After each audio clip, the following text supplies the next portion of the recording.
in this situation, and so Dandy's going to be a really big key to victory here tonight. There's the Gragas pickup. And will we see a Shyvana lock in? We will, so Looper going to be taking that Shyvana to the top lane. Now, interestingly, yeah, I mean, Impact has played a lot of Renekton when he can't get Shyvana.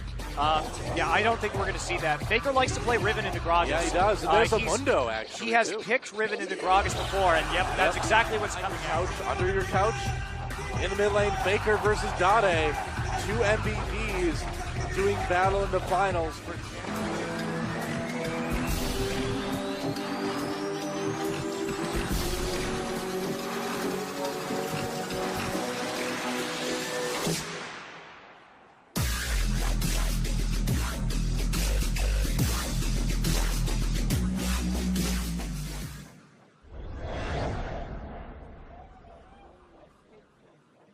That was some serious dubstep. I was worried about Castor Mountain falling down to that one. Here we go, guys. Welcome to Summoner's Rift and welcome to the Champions Winter Finals. Dade versus Faker in the mid lane. Samsung Ozone versus SK Telecom K. It's game number one, and who? Having that little 1v1 in the jungle to protect his blue buff, so it didn't set him too far behind, and with both dual lanes piling the wave right now, there's not going to be too much of a delay. There's Faker. Wow, a lot of damage on the Dade already. And with the amount of AoE CC and engage that SK Telecom's composition brings, and Faker going hard early. He's a level Look up. at that, man. He's going ham. There's the Ignite. Dade flashes Faker with a flash as well. First blood goes to Faker, and he gets out clean. Well, Doa, I wondered if you picked Gragas that early, this is exactly what the KT Bullets did, and Faker loved that counter pick. Ryu had a really hard time in lane. He didn't die solo, though. A big mistake early on once again before they go in. Yep. Oh, Bengi thinking about coming in here as well. Here too. That's right. Oh, this is going to be a fight in the mid lane. Possibly Faker goes in on the Dade. Dade drinking to bait him out. Here comes Dandy, but Bengi coming in. Faker with a two-man knockup. They're going to chase him back under turret. Bengi taking a couple turret hits. He needs to be careful. There's the repel. Bandu's there. Oh, Bengi nearly goes down. Bandu coming in though. Here comes Mana, both supports in the mid. That's right, there's the flash. They try to slow down Faker, but Bandu over the top, going 2v1 to try to save his mid laner, and he'll be able to do that. His team fleeing over. Oh, Imp is alone in a little down bit there. of trouble. 1v1 against Impact. That's not good. Mana coming back down just in time, and the minions nearly take down Imp. Yeah, the thing though is that with the rest of his team, with Vayne, Shyvana, and Olaf helping him out, he actually has, his teammates have a lot of damage, and so him not dying, basically, it doesn't really matter that Dade's behind early because the rest based on, whoa, Looper getting jumped on here by Bandu, but Dandy is there. They push Piglet back a little bit. There's the ultimate activated. Teleport coming in. Impact joins the fray. They get the slow. They get Looper.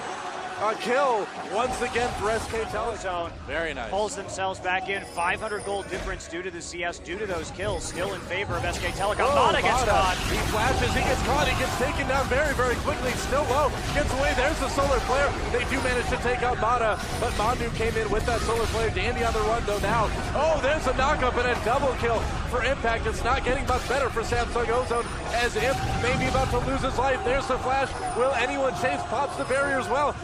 Ignite ticking down, and Mandu, he's gonna dive. There's the Zenith Blade, and Mandu goes for a bloodthirsty support kill. Under. Score just couldn't do anything to Impact by the late game. Yeah, oh, speaking of Impact, getting condemned against the wall there. There's the sun for Mana as well. Now Mandu is coming down. They managed to disengage ultimate. Popped by Impact, and Imp out of position. What was he thinking? He's gonna give another kill. SK Telecom, and Mana stuck around too long. There's the solar flare to help secure it. Mandu picks up another one as well, and it's 7-1, and a strong gold lead for SK Telecom T1. Sends played on to Dandy now, more action in the jungle. There's the Cocoon as well. Dandy getting taken out. This is just absolute disaster for Samsung Ozone. Dandy didn't pop Ragnarok fast enough right now. Available in the top lane. He can join that fight whenever he wants to. Yeah, they have total vision control as well. Mandu. Yep. Oh, that pink ward doesn't see the ward at the back of the pit right there. The vision just a little bit lower. Mata doesn't get hit by the Cocoon, but it was close, and it's going to be a fight around Dragon. Meanwhile, the split push in the top lane from Impact still happening, and SK Telecom backs up for just a moment. SK Telecom just needs to delay this, and they know it. If they can take multiple objectives and force a team fight right here, that's how they take advantage of their lead. Well, they need to make sure they've got a ward available for impact as well, too. They lost the one in front of Dragon. Here we go. SK Telecom coming in to Good on the bottom. There's the solar flare, catching a few members. Imp dives into the Dragon, but gets taken out very quickly by Faker. Meanwhile, a double kill already for Piglet as they chase away Samsung Ozone easily and claim this Dragon. SK Telecom unstoppable on Dragon and 0 for 4 in that team fight. Well, Doa, what we have to ask ourselves is why didn't SK Telecom go for that Dragon? And the reason was because they had that split push advantage in the top lane, so they were able to push the lane all the way back down to the second tier turret. And Samsung Ozone basically had to go for the Dragon, otherwise they were going to lose their turret up in top. So by delaying that fight just a little bit, SK Telecom maximized their advantage that they had already gotten and made sure they were going to stop. Mandu coming in, Mana a little bit too close. And Mandu just playing some spectacular Leona play this game too. I am so impressed. They back off, they don't get the turret. But a kill is a kill is a kill, right? Imp trying to chase down Faker. Faker taking some damage, but here comes Impact from the side. He's going to back off. Yes, I mean, SK Telecom just ran away with this game, got about it. Here's the Baron bait. They've already taken control over the pit. We're looking at 18 minutes right here, but Ozone's going to have to face check it. Here we go. They're going to come in right now. Nobody decided to go for it, saying, all right, well, maybe we should just let them have Baron at this point. Not worth the fight. They know the possibility of the bait is there. And that's going to allow SK Telecom T1K to take this Baron completely unopposed. This is flawless play from SK Telecom. It really is. But what else do you expect, I mean, from these guys? When they want to win, I feel like they can just win. Well, it's just that they are so good at knowing exactly how powerful they are. You know, it's easy for us who can see everything on the map, who have the gold totals conveniently displayed. That's a good point. But to know when you have that advantage, to check in with all your teammates and say, how are you, pardon me, how are you doing this game? Because that's what's hard about being a professional player is everybody communicating with each other, making the calls, making the comm happen. And there we go, another fight. Yeah, Timberstone, they're going to be able to maybe take out Benki. Benki runs away. There's the solar flare. Mandu coming in hard, and already Samsung goes on the run.